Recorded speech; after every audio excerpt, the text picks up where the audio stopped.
makes me feel dumb for trusting him. Maybe you should vote for more than just a pretty face next time.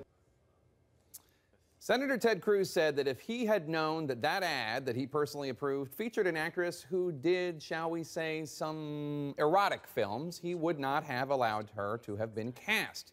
Now, that actress's name is Amy Lindsay, and while she has been in films such as Insatiable Obsession and Bikini Airways and, of course, Timegate Tales of the Saddle Tramps, she has also been in Star Trek Voyager, and she sees herself as a middle-class, working woman with conservative values.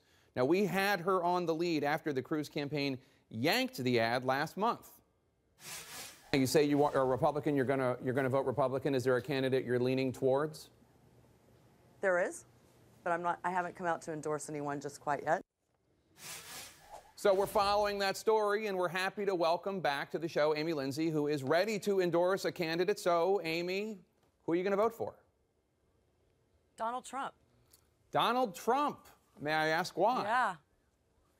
Yeah. I could be here for days. I actually became a fan of Trump in the 80s. A friend of mine at college gave me his book, The Art of the Deal, and I actually read it voraciously over spring break. So, you know, and I think if people would check out the book that he just put out in 2015, Crippled America, it's pretty great. Or heck, just go to his website, you know, donaldjtrump.com, and people say that he's not talking about policies, that there's no issues. Well, he's got 7 of them, pretty specific ones laid out about immigration and taxes and vets and things like that. And so I like what he stands for. And I think I've also kind of realized along this adventure that I've been having for the last couple of weeks that I think people are really attacking him and lying about him, and I kind of know how that feels. So everybody thinks he's boisterous, and I do. I really do. And he's the front runner, but he's also kind of, especially in this last week or so, become kind of an underdog. And well, Amy, like let me ask you. I've been a fan of his. You work in the film industry. It is not exactly known for being a bastion of conservative values. Have you shared this with any of your coworkers, directors, actors, and if so, what do they think?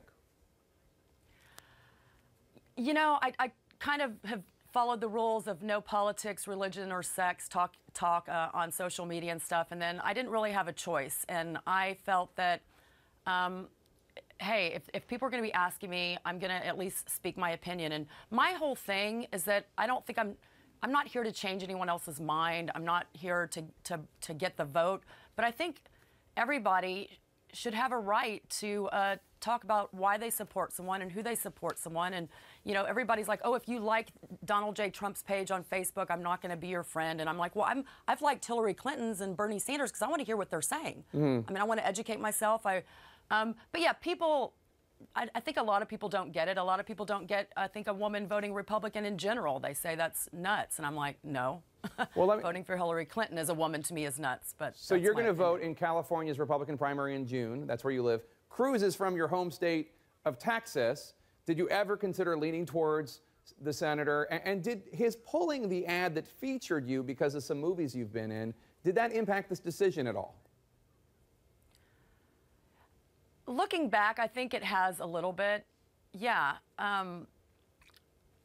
Like I said, I was definitely kind of up in the air about which candidate was going to be a Republican candidate. I liked working on the Cruz ad. People don't realize we did 6 of these ads, and everybody thinks I only had 30 seconds to say. I had 10 pages of commercials that were probably going to air on the internet and things like that. So I was educated on what Ted Cruz stood for. And yeah, I haven't really been happy with the way he's been going this recently. Well, we hope you're doing okay, and we really appreciate the fact that you kept your word. Unlike so many people who tell us that they'll give us a big exclusive, you kept your word. Amy Lindsay, thanks you so much for coming back. We appreciate it. Thanks, Jake.